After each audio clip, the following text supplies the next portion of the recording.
Pak, Buka ya kita buka dulu ya. Baik. Bismillahirrahmanirrahim. Assalamualaikum warahmatullahi wabarakatuh.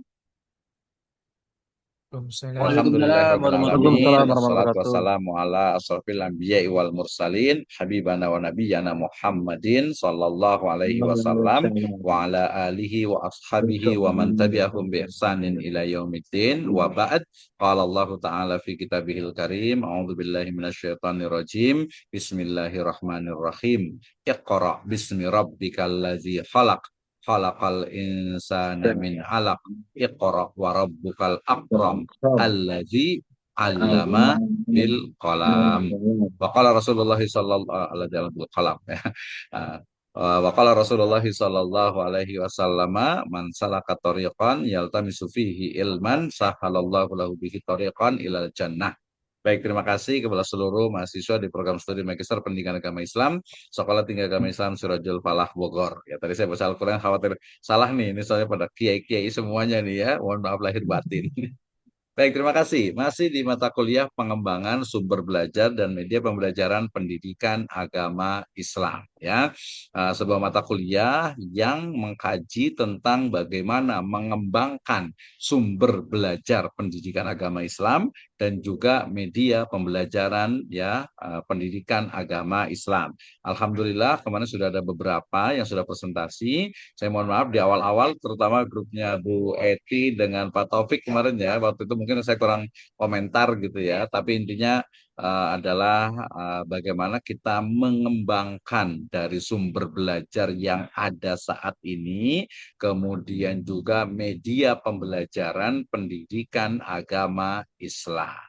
Ya, jadi fokus kepada pengembangannya. Kenapa? Karena kalau teori tentang sumber belajar PAI, kemudian model pembelajaran atau media pembelajaran PAI itu dianggap sudah lulus di S1 gitu ya. Sehingga kita tinggal bagaimana mengembangkannya. Nah, teori-teori terkait dengan pengembangan dari sumber belajar dan media pembelajaran itu sudah sangat banyak sekali ya, terutama nanti dari dimensi-dimensi yang digunakan untuk mengembangkan baik itu berbasis project gitu ya, kemudian berbasis mutu atau berbasis luaran atau mungkin juga berbasis biaya atau finance. Nah, itu menjadi juga pertimbangan nanti dalam mengembangkan. Nah, diharapkan dalam mata kuliah ini ya mahasiswa di program S2 ini mampu ya level minimalnya kompetensi dasarnya itu adalah mendeskripsikan tentang sumber belajar dan media pembelajaran PAI di salah satu institusi,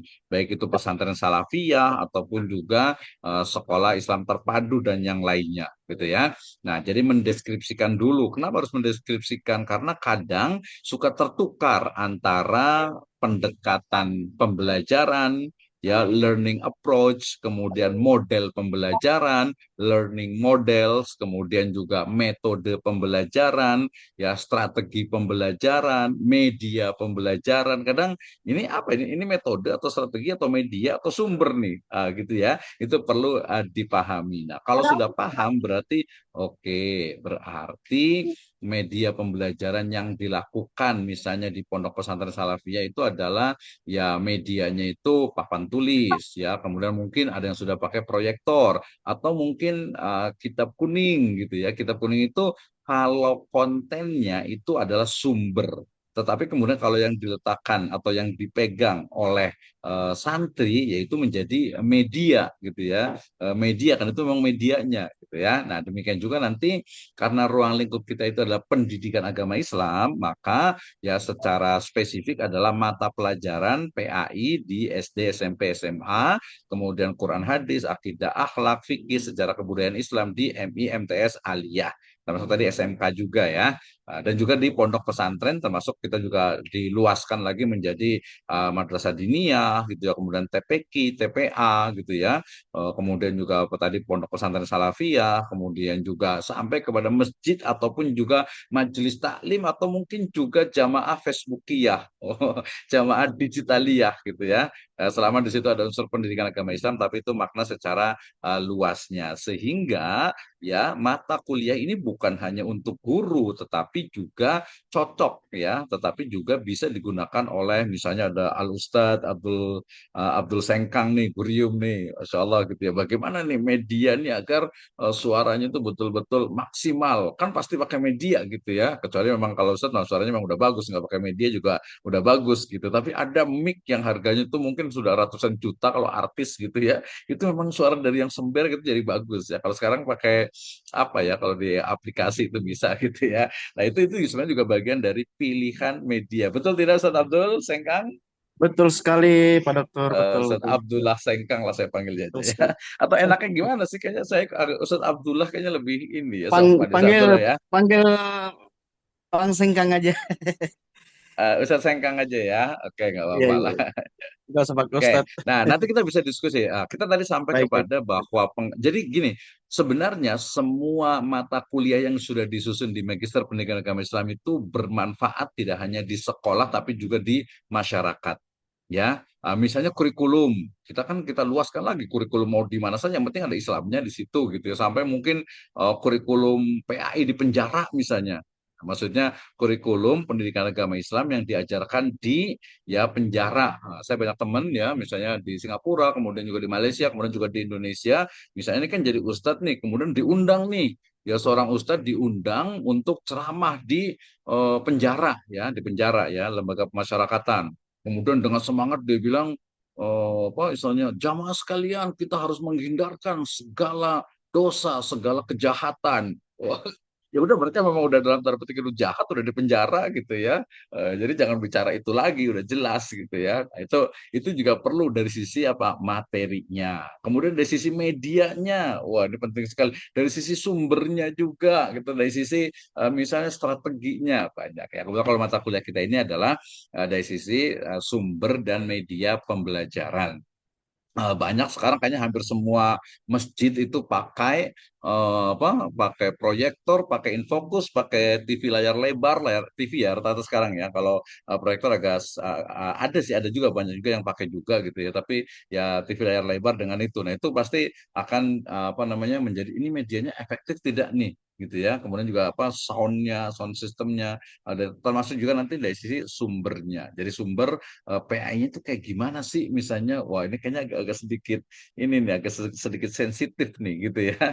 Agak sensitif ketika oh diundang pengajian nih harus lihat dulu nih ya DKM-nya kayak gimana nih, harus disesuaikan. Nah, biasa seperti itu gitu ya. Oke, balik kembali ke tadi. Jadi bagaimana mata kuliah dari sumber belajar dan media pembelajaran secara spesifik di PAI itu adalah challenge-nya adalah bagaimana mendeskripsikan dari penggunaan sumber belajar dan media pembelajaran di lembaga pendidikan baik formal, informal, non formal gitu ya. Kenapa ini penting? Ya kalau kita hanya pemaparan dari saya terus gitu ya, kemudian juga hanya teori-teori itu nanti seperti menara gading ya. Jadi kampus itu bukan menara gading, dia harus down ya, harus turun ke grassroots ke bawah. Apa sih sebenarnya yang menjadi permasalahan dari pendidikan agama Islam, ya madrasah, ya pesantren dan sebagainya. Misalnya kemarin sudah presentasi tentang oh di pesantren itu salafiyah itu ya ngaji kitab kuning, pakai sorogan, pakai misalnya itu apa bandungan gitu. Ya udah lanjutkan gitu. Tinggal nanti mungkin ada evaluasi. Oh ini kayaknya mungkin ada perlu dikembangkan dari sisi apanya nih, apanya nih, apanya nih. Itu ya harus dilihat, harus turun ke lapangan, harus turun ke lembaga itu. Demikian juga misalnya kemarin itu di sekolah SMK misalnya gitu ya, di SMK atau mungkin di Madrasah Ali atau mungkin di itu tadi sampai ke TK Rodotul Atfal pun kita juga bisa gunakan. Jadi banyak kan saya ngomongnya kan. Oke, menghemat waktu. Kita siapa ya yang mau presentasi hari ini ya? Jadi biar kita langsung ke case study-nya. Jadi untuk UTS-nya adalah draft-nya, kemarin ada yang nanya ya. Jadi UTS-nya itu adalah draft awalnya, yang kemarin terutama ya anggap saya presentasinya itu sudah selesai. Kemudian tinggal nanti adalah untuk UAS-nya itu adalah hasil. Ya mungkin kita sebut saja artikel jurnal lah ya, biar jelas clear ya. Jadi artikel jurnal nanti formatnya nggak usah dipikirkan dulu, yang penting ada tulisannya ya, mulai dari judulnya, kemudian penulisnya, abstrak nanti saja nggak apa-apa. kemudian latar belakang masalah atau pendahuluan boleh juga, kemudian kajian pustaka atau kerangka teori, kemudian hasil penelitian dan juga pembahasan, kemudian kesimpulan sampai ke daftar pustaka. Kita menggunakannya APA style, menggunakan body note ya, catatannya itu di body, di teksnya bukan footnote ya. Kemudian dengan referensi yang kredibel ya. Salah satu referensinya kita adalah karena asalnya itu dari lapangan, maka harus ada observasi gitu ya, harus ada interview, wawancara, harus ada studi dokumen. Agak berat dong Pak. Enggak ya. Jadi kalau kita di Surjo Fala ini ya yang kita bisa lakukan aja lah, nggak usah ribet-ribet. Jadi kalau levelnya ya yang tinggi kita kan mengakomodir semuanya, mengakomodir yang sangat idealis kayak Kang Acep Yudiana nih gitu ya, atau mungkin ada yang sedikit idealisnya agak turun nih ya, permisif gitu ya, atau pragmatis boleh juga, pragmatis gitu loh, yang penting selesai gitu ya, yang nggak apa-apa juga lah. Atau mungkin wah sibuk nih Kang siapa nih, ada masih ada Pak Usep ini ya, Ustaz Awaludin ini ya, Ustaz Kamaludin nih gitu ya. Dan setiap orang kan memang memiliki kemampuan yang berbeda-beda ya kan. Itu kan don't teach fish to fly katanya gitu ya. Jangan mengajarkan ikan untuk terbang gitu ya. Tapi kalau di perguruan tinggi ya dilatih semuanya ya, dilatih semuanya. Walaupun kalau di S2 ya mestinya sudah masing-masing sudah memiliki kemampuan. Ada yang suka berbicara, ada yang suka speakingnya bagus, tapi untuk writingnya kurang.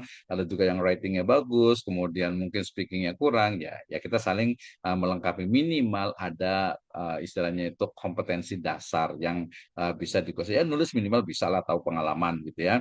Kemudian yang keduanya, apa untuk apa speaking juga udah biasa ini mah gitu ya.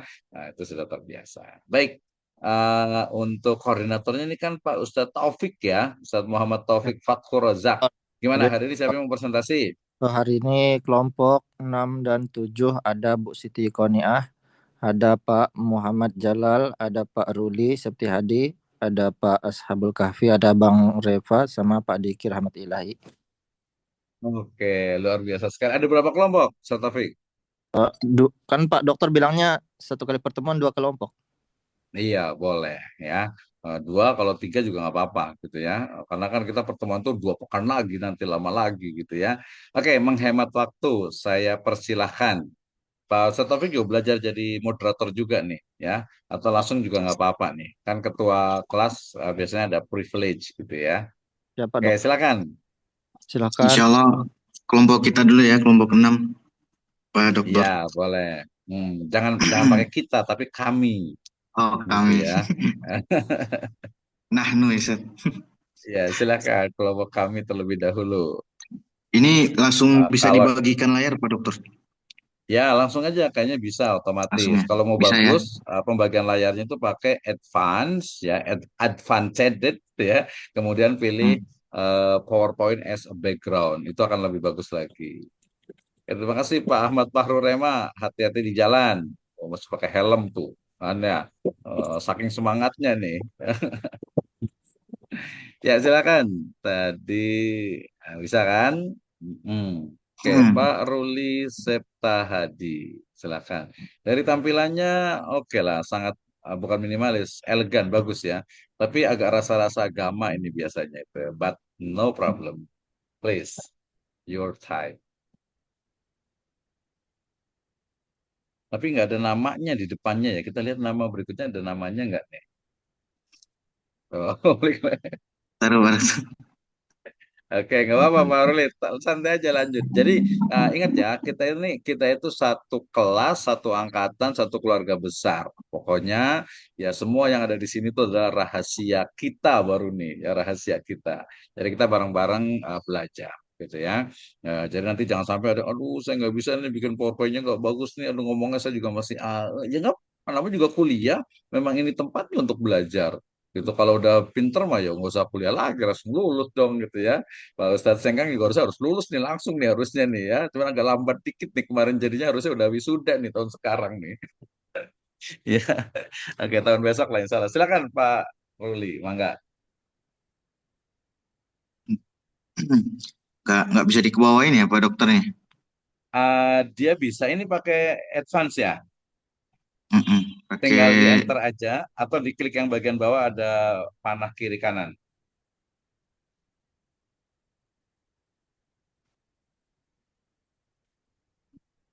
Di enter aja di apa namanya yang bagian down dengan apa dengan topnya itu situ.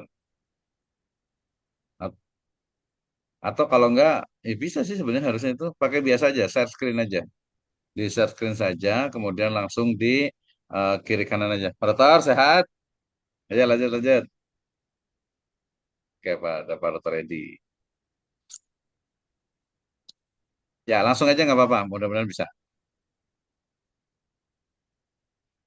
oh. Bismillahirrahmanirrahim. Pengembangan sumber belajar dan media pembelajaran PAI. Ininya slide-nya, Makalah ini kelihatan Pak slide-nya Dokter. belum sampai ya? Slide-nya Oh, belum belum sampai ya? ya yang tadi? Hmm, boleh, biar agak inilah, biar kelihatan. Udah bagus kok tadi, makanya saya bilang kan bagus, cuma namanya aja nggak ada. Coba di share screen. Ini juga bagian dari belajar gitu. Nanti kalau mamanya teman-teman semuanya diundang gitu di seminar internasional, oh kan harus wah harus keren nih gitu ya. Sip. Ini kalau kayak gini nggak bisa digeser ke bawah Pak Dokter? Jangan digeser di enter atau dipakai yang kiri kanannya di down dengan topnya itu, yang panah kiri kanannya bisa nggak?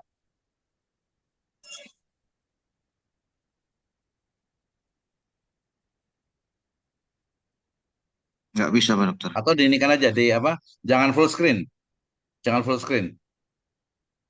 Di apa namanya dikecilkan aja. Kadang biasa Coba kan, pakai. tapi nggak apa-apa. Justru begini belajar. Saya Hmm, matikan ini. Sayang soalnya kalau nggak ada screennya sayang.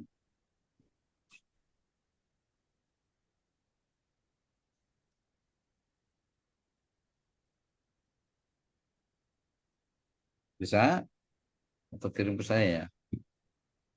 Tadi udah ada di itu ya, di grup ya. Tapi nggak apa-apa sih biar belajar juga. Eh, Coba share lagi, kemudian pakai share screen aja. Kemudian nggak usah di ini. Tapi biasa kalau Zoom ini mudah sih, langsung.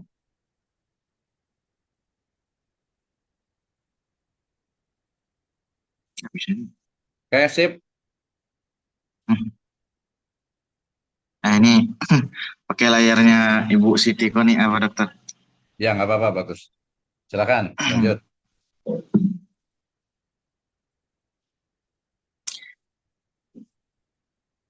Ya, itu udah bagus itu. Dibesarkan aja nggak apa-apa. Ya. Pendahuluan kemajuan teknologi menuntut guru Udah salam belum beradaptasi tadi ya? dengan. Udah salam ya? Udah Pak Dokter. Ya udah Coba lanjut, kita ulang masuk. lagi. Ya ulang Assalamualaikum lagi deh. warahmatullahi wabarakatuh. Waalaikumsalam warahmatullahi wabarakatuh. Ya.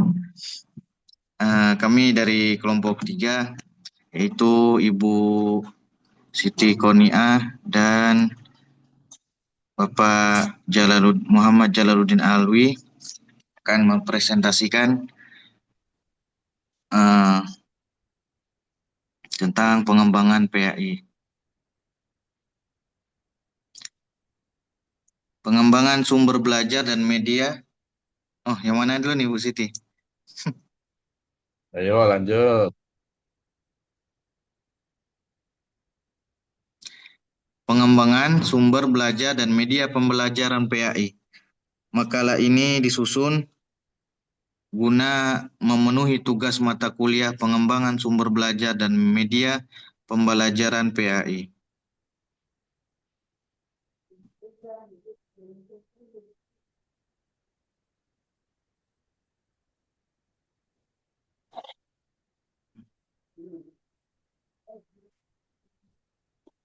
Ayo lanjut.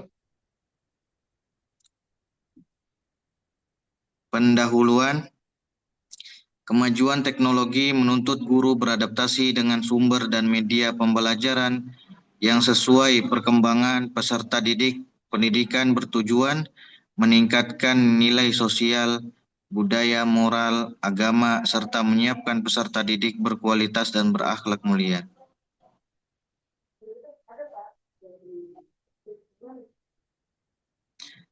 tantangan dalam pendidikan pesantren. Yang pertama, materi padat, waktu singkat. Guru harus menyampaikan banyak materi dalam waktu terbatas sehingga tidak semua dapat diingat. Yang kedua, keterbatasan sumber belajar. Peserta didik dan pesantren minim literasi serta ilmu pengetahuan tambahan. Yang Waduh, ketiga, bahaya itu. Statementnya salah media. itu.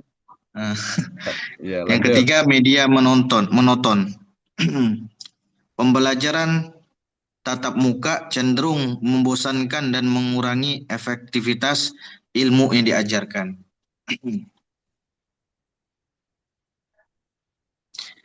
Rumusan masalah: 1. Pengembangan sumber belajar dan media pembelajaran PAI.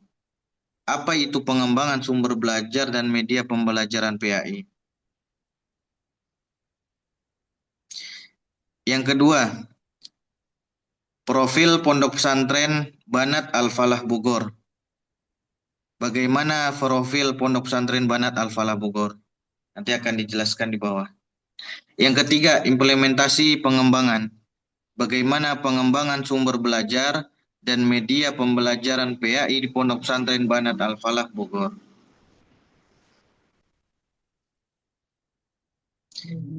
Definisi pengembangan. Pengembangan adalah kegiatan ilmu pengetahuan dan teknologi untuk memanfaatkan kaidah dan teori yang telah terbukti kebenarannya guna meningkatkan fungsi, manfaat, pengaplikasian ilmu, pengetahuan dan teknologi yang telah ada atau menghasilkan teknologi baru.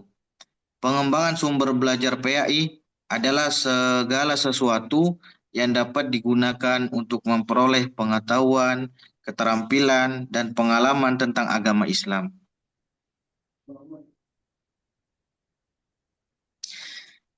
Jenis-jenis sumber belajar PAI.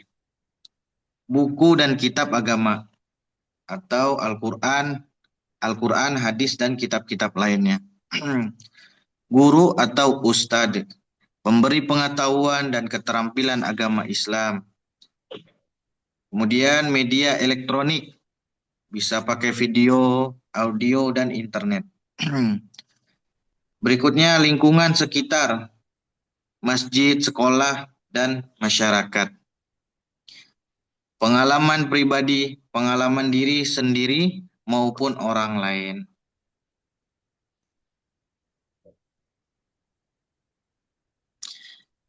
Manfaat pembelajaran.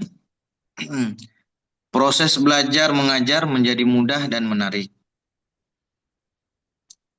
Esensi belajar peserta didik dapat meningkat. Membantu konsentrasi belajar peserta didik. Meningkatkan motivasi belajar peserta didik. Memberikan pengalaman menyeluruh dalam belajar. Peserta didik terlibat aktif dalam proses pembelajaran.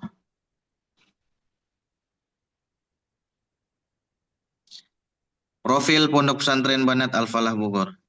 Visi: mencetak generasi bermanfaat, mengajarkan ilmu agama serta menyebarkannya dengan cinta akhlak dan paham ilmu agama sesuai manhaj salafus sholihin.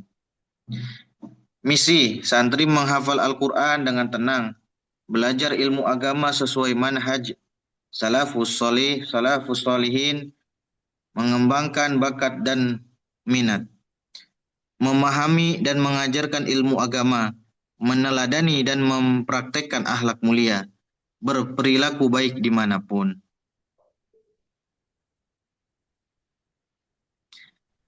Pengembangan sumber belajar PAI di Banat Al-Falah.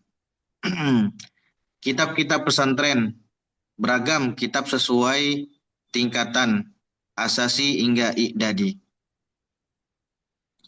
Guru atau ustazah, lulusan pesantren dan perguruan tinggi terkemuka. Media elektronik internet, sumber rujukan bagi ustazah dari dalam dan luar negeri. Pengalaman pribadi ustazah, berbagi pengalaman untuk pengetahuan baru santri.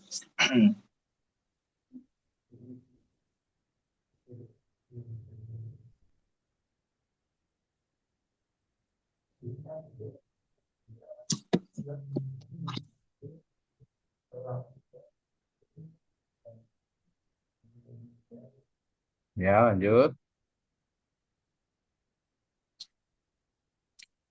Pengembangan media belajar PAI. Papan tulis media utama untuk penjelasan materi.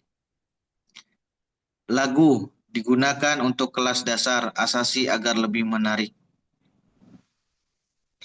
Video pembelajaran penunjang efektivitas belajar, contohnya tajwid. Simulasi ibadah, praktek wudu, sholat zakat, dan lain-lain dalam pembelajaran fikih.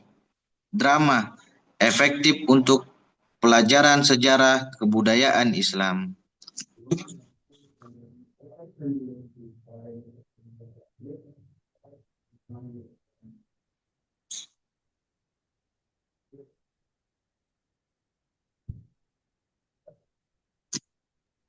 Sudah, Pak. Sudah selesai.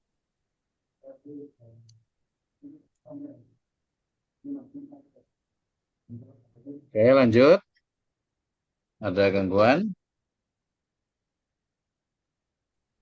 Sudah selesai sampai situ, Oh, Pak Dokter. Ya, udah ya, oke, selesai, Pak silakan. Dokter. Ya, silakan. Masih ada lagi? Udah Sama. habis ya?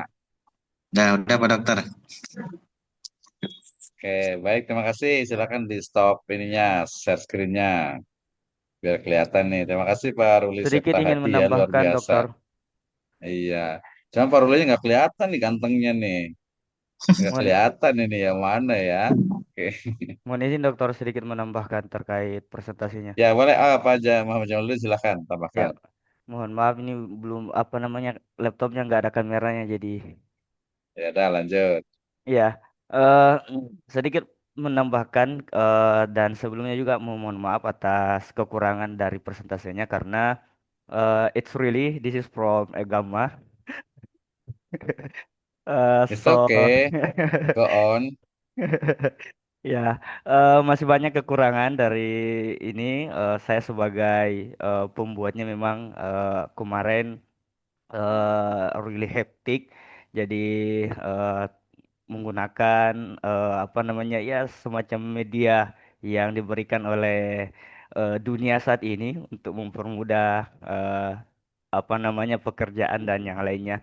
eh Sedikit karena di situ saya belum kirim versi revisinya. Mungkin saya sampaikan aja di sini langsung bahwasanya di situ ada kesimpulannya bahwa sumber belajar dan media pembelajaran pendidikan agama Islam yang ada di Pondok Pesantren Banat Al-Falah tentu mengalami perkembangan dari tahun ke tahun. Awalnya sumber belajar pendidikan agama Islam yang berada di pondok pesantren ini hanya berupa kitab dan apa namanya penyampaian dari para guru. Akan tetapi seiring berkembangnya zaman, seiring berkembangnya waktu, sekarang sumber belajarnya telah dikembangkan dan telah ditambah. Salah satunya ya berupa adanya media internet sebagai apa namanya ya, mungkin sebagai rujukan belajar dan tentunya ditambah juga dengan pengalaman-pengalaman dari asatizah. Ya, mungkin pengalaman mereka disampaikan dalam bentuk cerita ya disebabkan semakin bertambahnya para pengajar di pondok pesantren tersebut dengan latar belakang pendidikan yang berbeda-beda tentunya. Dengan latar belakang berbeda-beda atau background mereka yang bermacam-macam ini itu menjadi salah satu media pembelajaran yang disampaikan kepada peserta didik. Kemudian selain itu, media pembelajarannya juga sudah mulai berkembang yang awalnya hanya memakai papan tulis sebagai media pembelajaran saja, kini berkembang dengan apa namanya tadi yang sudah disampaikan juga ya ada lagu yang dibuat langsung oleh pengajar semacam retorika begitu. Kemudian ada video pembelajaran, simulasi ibadah, serta apa namanya simulasi drama guna semakin mempermudah santri dalam menerima pembelajaran yang diberikan kepada mereka.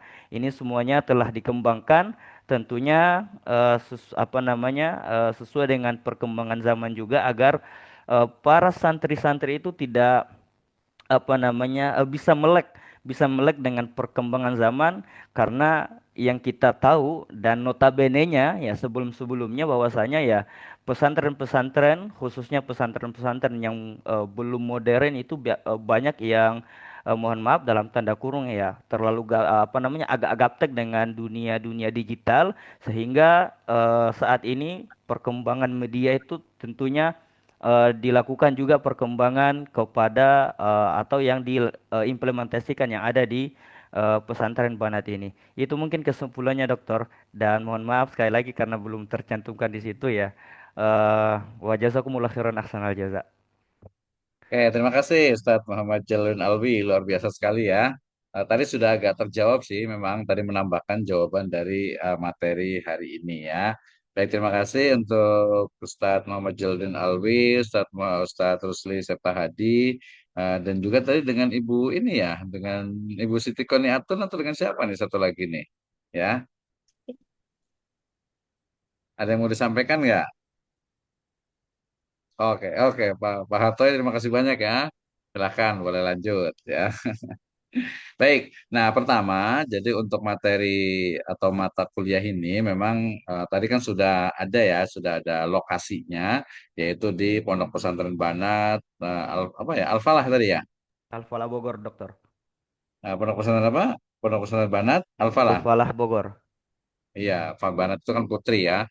Nah, jadi nanti yang memang belum kelihatan itu memang dari sisi kita kan belajar ini nanti apa mini riset ya.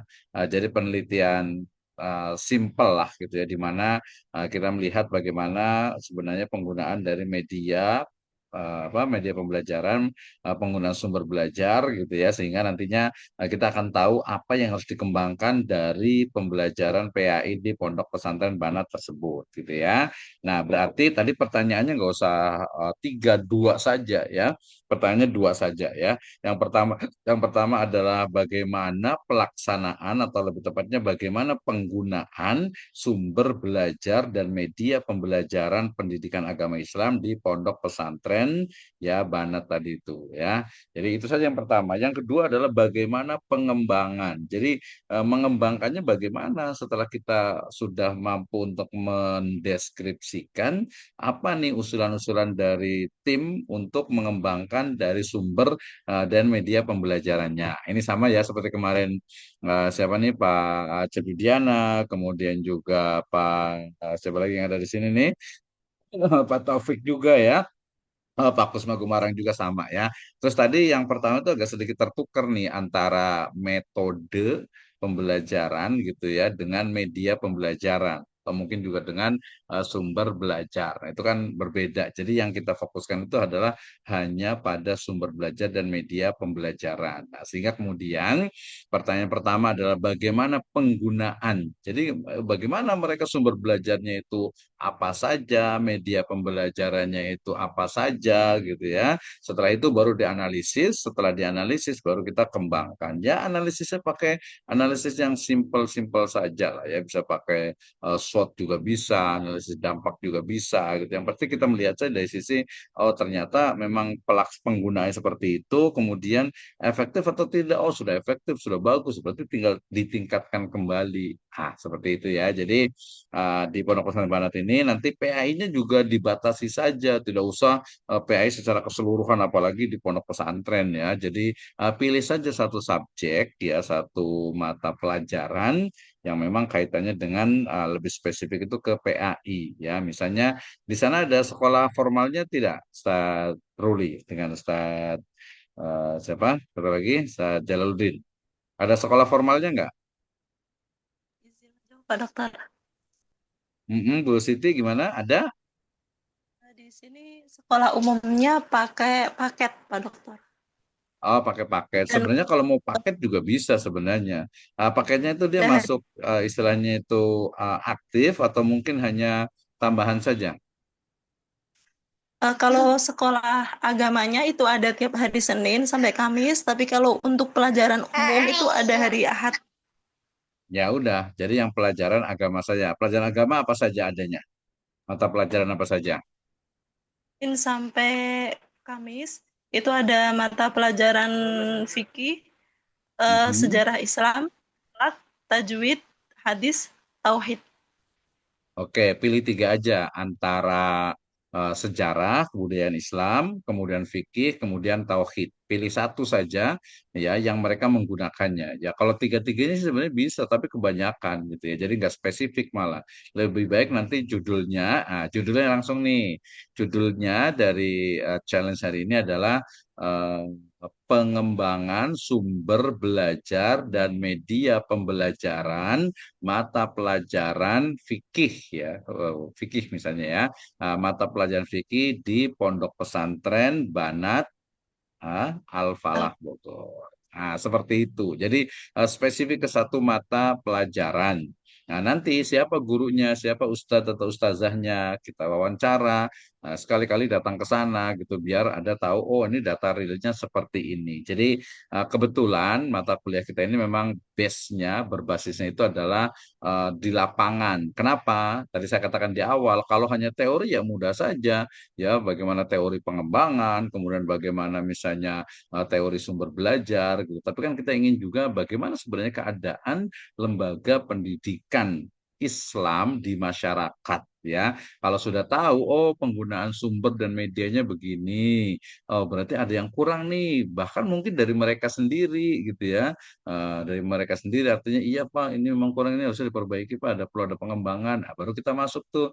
Oke, kalau dari beberapa teori tentang pengembangan, pengembangan itu bukan hanya kaitannya dengan teknologi saja. Ingat itu ya, saya selalu udah sampaikan itu. Jadi bukan berarti pengembangan oh, harus pakai proyektor, oh harus pakai oh apa pakai istilahnya itu layar lebar gitu. Enggak gitu ya. Bahkan manajemen papan tulis, manajemen kelas itu maksudnya manajemen ruang kelas. Bagaimana ruang kelas itu ada gambar, ada sketsa, ada apa sebagai media atau sumber pembelajaran ya sumber belajar dan media pembelajaran ya jadi tadi judulnya kemudian latar belakangnya kenapa di situ pembahasannya itu penting dilakukan dengan topik itu di pesantren itu karena mungkin ada bisa positif problem ataupun juga negatif problem gitu kan ya nah itu baru nanti diletakkan di background atau di latar belakang masalah kemudian kekajian terus kajian teoritisnya ya kita nambahin lagi tentang teori tadi pembelajaran, ya sumber belajar dan media pembelajaran. Setelah itu baru hasilnya bagaimana?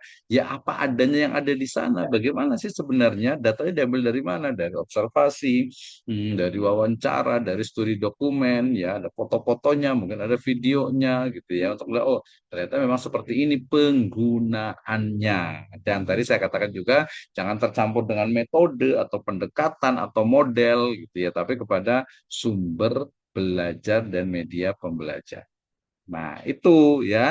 Jadi kita bisa lebih spesifik untuk mengembangkan dan sebelum mengembangkan tentu saja harus mampu mengidentifikasi, mendeskripsikan, menjelaskan apa sebenarnya yang berlaku di lembaga pendidikan tersebut. Baik. Nah, ada pertanyaan silakan. Ya, jadi nanti itu diperbaiki, kemudian itu nanti dijadikan sebagai UAS kita ya untuk ujian atau bukan ujian ya saya lebih senang pakai asesmen ya jadi asesmen akhir semester baik nah, ada pertanyaan silakan Bu Yulia tadi ada yang mau ditanyakan oh Bu Siti silakan ada yang mau ditanyakan Jadi tadi fokus aja ya mau ke fikih mau ke sejarah kebudayaan Islam mau ke tauhid yang penting kalau kenapa kalau tajwid sebenarnya bisa juga sih Al-Quran gitu ya tinggal pilih aja ya silahkan saja. Jadi fokus ke satu aja. Walaupun karena apa? Karena walaupun kita fokus satu, pada dasarnya juga sama sih gitu ya. Apalagi kalau gurunya sama gitu ya. Ya sumbernya eta-eta keneh gitu ya. Medianya juga itu juga gitu kan ya. Seperti itu ya. Jadi kita bisa menggunakan lebih spesifik saja biar lebih jelas. Karena filosofi dari penelitian itu kan seperti sumur ya. Sempit, kecil, tapi mendalam. Sampai memang begini penggunaan sumber dan media pembelajaran PAI di pesantren ini. Nggak ada data yang lain, nggak ada yang disembunyikan, nggak ada yang istilahnya itu apa, tidak sesuai dengan kenyataan ini. Itu realita sesuatu yang memang betul-betul real nyata realita real nyata gitu ya. Oke, baik. Nah, silakan ada yang mau ditanyakan atau mungkin ada yang lain mau bertanya juga ke pemakalan hari ini. Tadi dari sisi presentasi ya Kalau saya sih tidak membatasi, mau pakai gamma, mau pakai apa juga bebas saja gitu ya. Nah, yang penting, nah tadi kekurangannya memang itu. Kalau dari AI, dari gamma misalnya gitu, jadi dia nggak bisa mendata secara detail, apalagi kalau lokasi. Dan kekuatan kita ya mestinya di lokasi gitu ya, di lokasi penelitian. Maksudnya tadi pada pesantren Banat ya, mungkin dia bukan mungkin ya, AI itu ya nggak bisa baca pesantren Banat itu kayak gimana, pelaksanaan kayak gimana. Dia cuman secara general saja, sehingga tadi ketika penggunaan media pun dia ya udah general aja, papan tulis, kemudian ini secara general, tidak secara lebih realistis, secara real yang ada yang berlaku di lembaga pendidikan pesantren tersebut. Itu ya. Jadi untuk semuanya juga sama.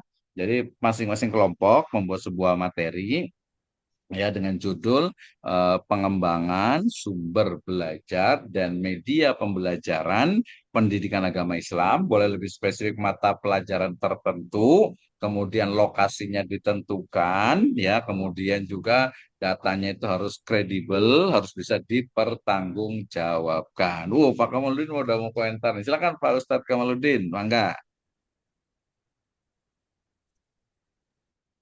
Ikut aja dulu Pak Dokter. Silakan, mangga. Gimana gimana? Baik, Assalamualaikum warahmatullahi wabarakatuh. Waalaikumsalam warahmatullahi wabarakatuh. Ya, tentu memang dengan pengembangan saat sekarang ini sarana ini penting sekali ya. Iya, Nah, betul. permasalahan saat sekarang ini memang ada yang memang eh, kategori yang terkadang SDM pengajar itu mungkin masih ada yang saklek ya. Salah satunya Ada. ya, jadi menggunakan sarana pembaharuan saat sekarang ini yang nggak dilakukan Nabi itu sudah gitu, bid'ah gitu lah ya. Nah, Iya, tapi iya, satu iya, iya. sisi memang ya memang ada itu lembaga seperti itu sehingga mereka lebih Ada, senang, ada. Mm-mm. sangat baku sekali sehingga ketika peserta anak didik selesai dari lembaga itu seperti kata di bawah tempurung ya. Nah, Betul. nah ini terkadang permasalahan muncul ya. Artinya kan memang didiklah anakmu sesuai dengan zamannya gitu ya Pak Dokter ya. Mhm. Betul, Nah, betul. eh, jadi hanya umpamanya belajar fikih si anak tadi, eh, jadi lembaga ini menutup apapun yang terjadi di luar itu sampai memakai celana panjang itu tidak haram. Nah, itu ada. Hmm. Dan Iya, ini lembaga, ada. ya lembaga, jadi nggak usah kan kita pakai teknologi ya, pakai celana panjang itu haram dan itu disampaikan oleh para alumninya. Duh, kok sampai seperti itu? Nah, jadi saking ingin mempertahankan metode lamanya dan kalau kita kan memang ya fun-fun aja dengan kondisi karena memang anak-anak hidup di zamannya gitu ya. Nah, Mhm. eh, tapi nilai plus dari mereka ini adalah mereka apa namanya benar-benar sebagai objeknya itu eh, anak-anak itu benar-benar paham dengan apa yang dia kuasai, yang dia tulis dari kitab-kitab klasik ya. Eh, nah, sehingga anak-anak itu memang dampaknya itu meriset, membaca buku dan sebagainya. Mereka kalau seperti AI sekarang kan gampang ya, kasih judul selesai, umpamanya 10 atau Mhm. 15 Betul. poin dan sebagainya. Heeh. Tapi dampaknya yang ketika kita nggak tahu ya, tapi setelah apa ini, apakah ini kalau menurut saya ini bukan haram, bukan dalam arti ibadah, artinya memang ada sebuah kebijaksanaan pimpinan bagaimana anak ini mengoptimalkan daya bacanya, risetnya dengan kitab-kitab klasiknya, kemudian menulisnya dengan tulisan yang bagus, presentasinya dan sebagainya. Nah, jadi itu mereka mengambil pemisalan ulama-ulama Nusantara dulu ya, sebelum Pramerdeka kita ini kan banyak ulama-ulama Nusantara itu yang tidak mengenal itu, tapi hasil mereka itu mencetak kitab, kemudian mencetak para alumni-alumni dan sebagainya. Nah, eh, ini plus minus gitu ya, karena saat sekarang ini juga dengan teknologi yang bagus juga terkadang belum bisa dipertanggungjawabkan risetnya, dalil-dalil ketika para pelajar itu apanya dan mereka juga dengan tanpa itu juga bisa membuktikan gitu. Nah, ini gimana menurut Pak Dokter? Artinya dengan teknologi ini kan tadi saya menarik tadi dengan teknologi ini ada positif dan negatifnya. Wah, ini seru ini, ada positif dan negatifnya. Kemudian saya teringat tadi kasus yang teman saya ini cerita seperti itu di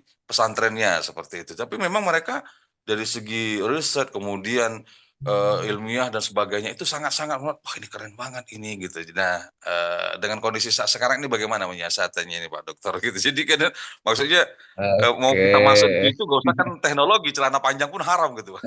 Tapi Iya, betul, itu bukan betul. berarti ibadah ya, tapi memang seperti itulah. Jadi kan ribuan ya jumlah lembaga dan itu Iya. lembaga pendidikan terbesar di Sumatera Utara. Begitu hatur nuhun ini Pak Dokter waktunya. Oke, terima kasih Pak Kamaludin, luar biasa sekali nih analisisnya menurut. Tapi ini harusnya bisa jadi diskusi bersama nih ya. Jadi nanti terakhir dari saya mestinya gitu. Walaupun saya sangat tertarik sekali dengan hal ini ya. Artinya bagaimana mulai dari fenomena keagamaan gitu ya. Kemudian juga keagamaan di dalamnya itu ada lembaga pendidikan ya, lembaga pendidikan dengan berbagai coraknya ya. Kemudian juga kekhasan-kekhasan yang ada pada setiap lembaga pendidikan masing-masing. Nah, kemudian tantangan di depannya itu seperti apa gitu ya. Ini menjadi hal yang menarik dan itu memang yang selalu saya kepikiran di kepala saya itu ya dari dulu gitu ya. Jadi bagaimana ketika misalnya adalah ada satu lembaga pendidikan dengan model pendidikan seperti ini, kemudian ke depannya tuh kira-kira seperti apa itu. Kita pikirkan terus gitu ya. Oh, ternyata memang lingkungan dan juga pilihan gitu ya dari masing-masing itu memang sesuai dengan apa yang dikehendaki dari model pembelajaran yang ada di satu tempat tersebut. Kalaupun biasanya itu alumninya itu berbeda, maka kemudian sebagai manusia secara sosiologis juga ya dia juga akan mengalami perubahan, dia akan mengalami semacam ya mungkin kita sebut transformasi gitu ya sehingga menarik. Nah, nanti sebenarnya kalau mau jawaban ringkasnya ya bahwa setiap model, saya menyebutnya dengan model ya, lebih luas lagi sistem ya, model pendidikan ya itu akan dihadapkan dengan berbagai permasalahan yang nantinya ya kemudian diambil satu kesimpulan-kesimpulan dari pemilik ataupun juga stakeholder yang ada di dalamnya untuk menghadapi berbagai perubahan yang ada. Dan tentu saja perubahan yang terjadi itu akan menentukan dari kebijakan tadi ya, bukan kebijaksanaan ya. Jadi kebijakan yang ada. Saya betul, saya mendapati karena saya juga memang suka ya minat dengan apa dengan bagaimana keberagamaan ya bukan keberagaman tapi keberagaman dari masyarakat. Kenapa ini begini? Kenapa ini begini? Kenapa ini begini gitu ya. Oh ternyata memang ya memang istilahnya itu masyarakat dengan berbagai karakternya gitu ya dengan berbagai karakternya memiliki kekhasan yang nantinya memang sesuai dengan yang ada di zamannya. Saya sebenarnya ingin mau cerita tapi mudah-mudahan tidak salah paham gitu ya. Kebetulan kan kalau riset di Bogor juga menunjukkan di tempat saya juga sama di wilayah Cijeruk sana gitu ya. Jadi ada salah satu pondok pesantren kecil gitu ya, muridnya itu santri itu sekitar 5 sampai 10 lah ya. Ada kobongnya kecil gitu ya. Nah, itu memang termasuk dari istilahnya itu pondok pesantren yang tidak menggunakan speaker gitu ya. Ini mohon maaf nih, saya bukan saya biasa aja sih nggak ada kaitannya. Nah, artinya kemudian ketika mereka belajar di situ gitu ya, kemudian ketika mereka keluar ya pasti ketika mereka keluar mereka akan mendapati dengan berbagai perbedaan. Dan tadi teori sosiologinya manusia itu mereka juga akan menyesuaikan diri, akan menyesuaikan diri dengan keadaannya. Itu memang bagus gitu ya. Sama juga saya bilang, oh bener juga gitu ya. Kalau mamanya ini pakai speaker itu nanti kedengaran adzan semuanya, jadi hukumnya juga jadi meluas juga gitu ya. Orang kalau ada apa koma apa istilahnya itu kalau khutbah Jumatnya itu pakai speaker, orang pada duduk di belakang santai gitu. Kalau nggak pakai speaker kan ngedeketin imam sama ininya gitu ya. Saya bukan di situ sih ya. Saya lebih kepada bagaimana ternyata kemudian apakah mereka akan tetap bertahan gitu ya atau mungkin perlahan-lahan akan mengalami perubahan ya Allah Subhanahu wa taala yang mengetahuinya gitu. Tapi yang pasti saya punya keyakinan bahwa setiap sistem pendidikan itu telah dirumuskan oleh para pengelolanya dengan sedemikian rupa sehingga ya ketika perubahan itu terjadi kemudian mereka belum siap ya akhirnya ya beberapa cases gitu ya akhirnya ya mereka ditinggalkan oleh masyarakat gitu ya. Bukan ditinggalkan pelan-pelan. Jadi misalnya ini mohon maaf kalau saya boleh diluruskan nih. Misalnya beberapa pondok pesantren salafiyah gitu ya, mereka sekarang tuh hampir kebanyakan itu sudah memiliki sekolah formal gitu ya. Dulu ngapain sih pakai ijazah SD, SMP, SMA nggak penting, yang penting kan udah bisa ngaji kita pulang dan sebagainya. Tapi sekarang rata-rata pakai formal, makanya tadi ada yang pakai paket ABC gitu ya. Kenapa? Karena memang ya masyarakat kita tuh sekarang memerlukan ijazah gitu ya, mau nggak mau gitu ya, mau nggak mau karena memang, nah itu tadi kaitannya dengan ini baru kebijakan ya politik pendidikan. Bagaimana nanti kalau politik pendidikan agama Islam di Indonesia tuh itu satu studi yang menarik sebenarnya tuh untuk bisa dikembangkan. Nah, kembali ke tadi Ustaz Kamaluddin ya.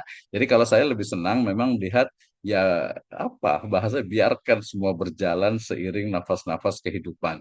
Setiap orang punya keyakinan, setiap orang itu punya pendapat, punya ide gagasan. Kemudian kalau itu diimplementasikan kepada sebuah lembaga pendidikan yang nantinya, apalagi nanti kalau berbasis pasar market dalam artian itu pengguna gitu ya pasti oh sekarang lagi tren nih semuanya pakai tahfidz Al-Quran.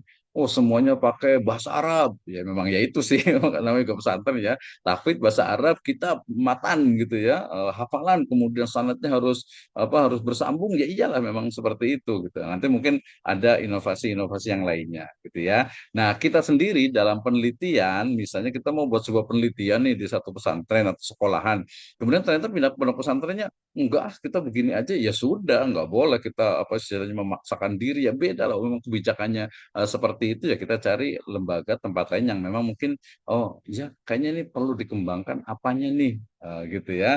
Nah termasuk saya juga senang sekarang itu hampir semua kitab matan kitab kuning itu sudah mulai didigitalisasi gitu ya. Saya punya koleksi sekitar 100 gigabyte itu ya apa kitab-kitab kuning pondok pesantren itu sudah didigitalisasi kita juga nggak tahu nih ke depan itu akan seperti apa nih ya termasuk pembelajaran online ini. Nah kita mungkin kalau generasi kita itu masih agak tergopoh-gopoh nih terseok-seok dengan pembelajaran online ya. Jadi kalau belajar online orang mah nyantai we, bari gogoleran gitu ya, bari santai, bari nggak.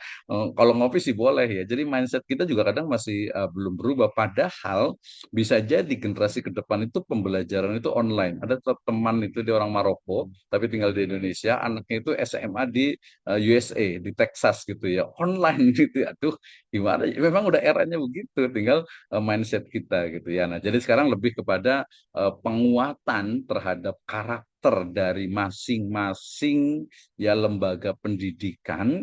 Kemudian ya saya lebih senang menggunakan karena saya kualitatif, saya lebih senang itu menggunakan istilahnya itu etnografi ya, makna emik. Ya, makna emik itu makna yang ada pada pelaku atau pada subjek penelitian. Jadi ketika kita datang ke satu lembaga pendidikan, ke pesantren misalnya, kemudian, oh makna emik itu mereka seperti ini gitu. Misalnya mereka, oh harus pakai sarung gitu ya. Tadi yang dikatakan oleh Pak Kamul, ya sudah ya biar aja bagus justru malah gitu kan. Ya mungkin itu juga semacam apa? Kalau orang nyebutnya itu antitesis ya. Dan kita ingat sekali banyak. Dan itu berarti mereka masih punya prinsip gitu ya. Saya juga suka itu ya. Karena apa? Karena mungkin pertimbangannya banyak lah. Kalau secara fikih kan kalau orang pakai celana panjang gitu kan ya ketika sholat ya saya sendiri pakai celana panjang gitu ya ketika sholat itu kan kadang kurang kurang bukan kurang tertutup sih ya nyeplak naon lah gitu istilahnya gitu ya jadi nggak rapi lah gitu ya apalagi kalau dilihat dari belakang gitu itu juga ada bagian-bagian makanya kalau sholat ya pakai baju yang rapi ya tapi itu juga ya namanya juga fikih ya ada kemarin di kelas mana yang di kelas yang filsafat itu yang ditanya itu Pak apa teman saya dia kuliah di Turki anaknya kiai pak gitu ya. Waktu dulu tuh pakai sarung pakai peci masya Allah gitu tapi udah kuliah di Turki 1 tahun keluar pulang itu sholat ngapa-ngapain tuh pakai celana jeans pakai kaos gitu ya Ya itu perlu diteliti itu ya, apakah memang paham keagamaannya atau mungkin karena orangnya atau apanya gitu. Tapi kalau di Turki memang rata-rata ya sholat itu ya pakai celana panjang biasa, celana jin juga ada biasa juga. Tapi ya itu masalah fikih lah yang nggak ada masalah gitu ya. Itu disilakan saja. Jadi kalau saya lebih senang penguatan dari masing-masing lembaga pendidikan ya sesuai dengan karakternya. Ya, kalau kita ya tidak menjudge, tidak boleh ya. Tidak boleh. Kalau mau mengembangkan ya udah oke, terbuka kita apa nih pengembangan yang bisa dilakukan. Misalnya SDM-nya berarti oh gurunya perlu istilahnya itu diberikan pelatihan tentang IT misalnya. Atau mungkin tadi jangan hanya IT ya, tapi juga penggunaan teori-teori dari sumber belajar dan media pembelajaran yang lebih luas lagi itu juga sangat bisa, sangat mungkin sekali. Jadi ada sentuhan sifatnya teori-teori yang modern tapi juga tidak meninggalkan juga sesuatu yang klasik. Nah, Ustaz Kamaludin kayaknya apal nih. Muhafadzatu alal qadim wal jadid apa? Aslaf. Nah, gitu ya Ustaz Kamaludin ya. Jadi itu perlu tuh. Jadi kita nggak apa ya. Jadi kita ya lebih lebih ini aja sih, lebih ya bijaksana bijaksini ya bahasa ininya ya. Oke, itu Ustaz Kamaludin ya. Tapi kita tadi mau kembali ke tugas yang tadi itu ya. Jadi kalau saya lihat sih lebih kepada pemahaman kita terhadap fenomena yang ada di masyarakat, terutama di lembaga pendidikan. Termasuk juga kita juga jangan apa ya, jangan wow gitu ya, jangan ngerasa oh lembaga pendidikan Islam itu tertinggal. Kita lihat dulu yang standar, oh ke epistemologi itu, ya, ke epistemologi di filsafat itu, yang definisi ketinggalan zaman itu apa gitu ya, ketinggalan itu apa? Apakah mentang-mentang nggak pakai proyektor itu ketinggalan, pakai sarung itu ketinggalan? Ya enggak lah. Ya bukan itu. Ya apalagi kalau barometernya standarnya itu adalah misalnya dari Western misalnya gitu ya, ya berbeda ya dari sisi rasionalismenya, ya mungkin dari sisi culture-nya itu kan berbeda juga. Wih, jadi banyak ngomongin nih Pak Kawaludin nih. Karena saya suka memang gitu, saya suka memerhatikan gitu ya. Kenapa orang itu begini, kenapa begini? Oh ya, karena memang background pendidikannya, kemudian lingkungannya, kulturalnya. Jadi oh iya, jadi kita ya lebih harus kalau bahasa Jawa itu ya teposliro lah ya. Jadi lebih menghormati ya, lebih menghormati dan ya wajar lah mungkin seperti ini. Jadi misalnya tadi kalau ada yang nggak mau pakai speaker ya, ya memang begitu ini ya silakan jalankan saja gitu. Toh sama sebenarnya kalau kita berpikir lebih luas lagi ya seperti kita Islam gitu ya. Jadi orang lain, orang non-Islam itu ketika kita melihat Islam itu kayaknya kok ribet banget ya, 5 kali harus sholat gitu ya. Dan perempuannya itu harus pakai hijab gitu ya, tertutup gitu ya. Oh, hanya muka dan telapak tangannya gitu. Kayaknya ribet banget deh gitu ya. Makanya ada beberapa komunitas tuh komunitas kebaya kalau nggak salah itu yang mereka pokoknya bebaskan wanita Indonesia dari karung Arab gitu. Gitu ya. Itu slogan mereka itu. Jadi baju entah itu jubah atau pokoknya baju panjang yang menutup tubuh termasuk jilbab itu dianggap sebagai karung katanya. Itu kan saya berpikir oh ya bisa jadi sih karena memang berpikir seperti itu gitu ya. Nah, isu-isu terbaru juga banyak ya. Jadi kita semakin semakin belajar, semakin mikir, ya saya semakin mikir, oh ya berarti ya kitanya nih yang harus banyak belajar lagi. Ya apalagi tadi kaitannya dengan apa? Dengan tafhimul mujtahidin ala nusus. Wih, Pak Ridwan kayaknya udah nggak sabar nih. Kita sangat terbuka ya. Ini jangan dari saya aja nih. Silakan Pak Ridwan, Pak Ustadz, Pak Kiai Ridwan Mukhtar. Tapi nggak pakai peci nih. Ya. Saya juga nggak pakai peci. Peci saya padahal ada nih. Ada peci, ada ikat juga. Silakan Pak Ridwan. Gimana nih? Tadi agak-agak melenceng jauh sih ya, tapi nggak apa-apa lah. Ya, intinya kan kita meneliti, kemudian ada etika penelitian. Nah, ada etika penelitian, ya ketika mereka open, terbuka, ya udah kita buat. Tapi kalau enggak, ya sudah, kita berarti cari lembaga yang lain, yang memang, oh kayaknya kurangnya ini, gitu ya. Kayaknya kurang itu dari sisi apa, medianya nih, gitu ya. Medianya jangan tadi monoton. Oh, tadi yang statementnya siapa itu ya? Ini penting nih. Kita kan sudah master nih, sudah S2 ya, sudah S2. Itu hati-hati dengan statement. Tapi tadi kayaknya statementnya karena dari internet ya dimaafkan lah ya. Kalaupun bukan dari internet dia sendiri juga dimaafkan juga karena kan kita nggak tahu ya. Jadi statement yang mengatakan oh pondok pesantren itu apa kolot, pondok pesantren itu apa miskin media dan sebagainya. Ya tidak gitu. Lihat konteksnya lah gitu ya.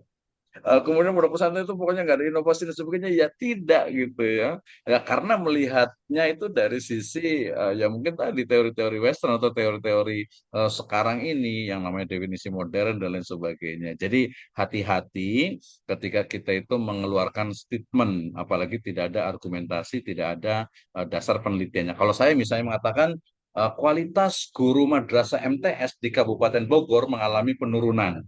Ya, itu jelas. Kenapa? Karena ada risetnya, saya melakukan riset di Kementerian Agama, kemudian di sampling ke beberapa MTS, itu jelas gitu ya. Tapi kalau kita mengatakan, oh guru PA itu rata-rata kolot gitu ya, nggak bisa. Mana dasarnya gitu kan ya. Kemudian tadi pondok pesantren itu tidak mau menerima perubahan, kata siapa gitu. Lihat pondok pesantren yang mana. Jadi statement itu perlu hati-hati. Wala taqfu ma laisa laka bihi ilmun. Inna sam'a wal basara wal fuad kullu ulaika kana anhu mas'ula. Ustaz Ridwan, mangga. Ayo. Jadi nggak sabar nih. Silakan Pak Ustadz Ridwan Mukhtar, gimana nih pendapatnya? Tapi tadi lebih ke ininya ya, ke memang objek kita. Atau mungkin menanggapi tadi Pak Ustadz Kamaludin boleh juga. Ya gimana nih? Karena memang realitasnya kita dihadapkan dengan seperti itu. Belum lagi ya. Oh jadi kan jadi saya banyak ngomong kan ya. Kalau saya lebih senang gimana ya? Kalau dulu tuh mungkin kita berada misalnya nih ya, ada orang yang berada hidup itu di lingkungan Islam semuanya, Muslim semuanya gitu ya. Kemudian ada orang lagi yang tinggal mungkin dia sebagai minoritas, ya, mayoritasnya non Muslim misalnya. Nah, itu dari sisi apa keberagamaannya juga berbeda gitu. Saya sendiri kan alhamdulillah kalau kita sebagian mungkin sebagian besar mungkin ya tinggalnya itu di lingkungan yang Islam. Nah, ketika kita berkomunikasi dengan orang Muslim mungkin agak-agak kaget gitu ya. Tapi kalau yang sudah biasa gitu ya, memang tetangganya non Muslim ini ya. Dan ya sekarang ini memang sudah eranya kita ya harus siap hidup itu berdampingan dengan orang non Muslim ya kalau kaitan dengan mungkin ada kasus gereja dan sebagainya itu ya lain lagi itu mah ya. Oke silakan Pak Ridwan kembali ke media sebenarnya ini dengan sumber belajar nih gimana komentarnya nih atau Kang Acep juga belum ada suaranya nih kita tunggu ide-ide briliannya nih terkait dengan pengembangan harusnya nanti memang ada literatur review ya ada hasil riset sebelumnya makanya kalau di pembelajaran itu biasanya ada bedah penelitian. Nah, ini penting juga gitu ya, penting juga. Mangga, mangga Kang Kang Ridwan, Kang Ustaz Ridwan Mukhtar, silahkan. Saya Kamaludin juga boleh juga mau komentar. Mangga. Sambil kita masuk ke, oh tapi waktunya udah mau habis nih ya. Silahkan langsung masuk ke yang kelompok kedua siapa nih?